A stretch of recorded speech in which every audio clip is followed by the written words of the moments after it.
the city of Daura. In the heart of what is now northern Nigeria, before the rise of caliphates and colonial maps, stood a city older than time itself, Daura. Daura was a matriarchal state. Its throne was not inherited by sons, but ruled by queens. Women were more than wives and mothers. They were kings in their own right. And Daura, they say, was the jewel of them all. This wasn't just a city. It was a kingdom of spirit and order, one of the legendary Hausa Bakwai, the 7 true states, whose roots run deep into the ancient Sahel. The political system was simple but sacred. A single ruler, the Magajiya, guided by divine authority and ancestral wisdom. Under her were appointed family heads, market chiefs, and priests. Governance was personal, spiritual, and absolute. Spiritual life in Daura revolved around the ancestors and nature. The people revered the wind, the sun, and the water, guarded, they believed, by a sacred serpent spirit. The queen was not just ruler, she was the living bridge between the people and the gods. And then, there was her, Queen Magajiya Daurama. Regal, powerful, revered, her word was law. Her presence divine. She ruled not with fear, but with tradition, lineage, and a force of presence passed down through generations of women who reigned before her. But what she did not know was that her reign would mark the end of an era. The Bayajidda legend. Then, one day, a stranger came. Tired, sunburnt, and unknown, he arrived on foot from the east, clutching nothing but a sword and a story.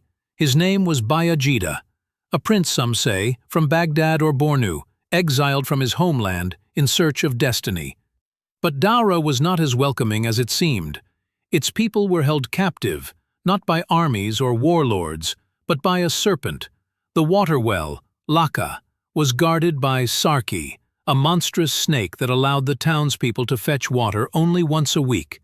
A single day of access, then silence. The queen herself obeyed the ritual. But the stranger was not a man of submission. That night, while the city slept, Bayajidda crept to the well and did what no one dared do. With swift fury, he struck. Steel met scale, and before dawn, Sarki the serpent was dead, its blood staining the sacred sand. The people hailed him as a liberator, a hero, and for his courage Queen Daurama rewarded him, not just with gifts or gold, but with herself. She married the stranger, and in doing so surrendered more than her heart. She surrendered the crown. From their union came a son, Bawo, whose descendants would go on to found the other Hausa city-states. The era of queens was over. The age of kings had begun.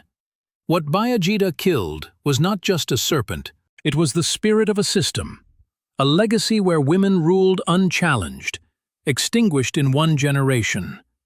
Was Bayajidda real or merely legend? Was the serpent a beast or a symbol?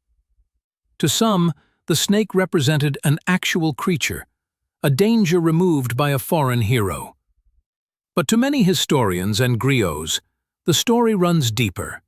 Sarki, the snake, may have stood for an ancient, matriarchal system, one where women guarded not just water, but power, land, and legacy. And Bayajidda, he wasn't just a traveler, he was change itself, male, foreign, and dominant. The slaying of the serpent was not the end of a beast, it was the end of an era.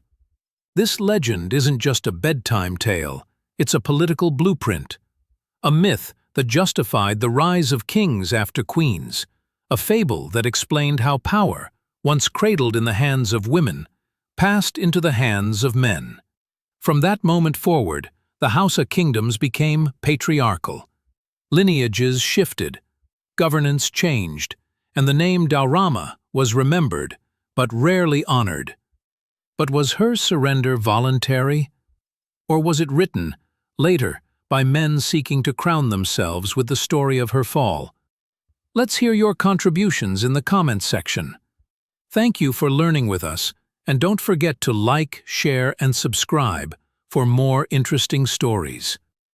Thank you.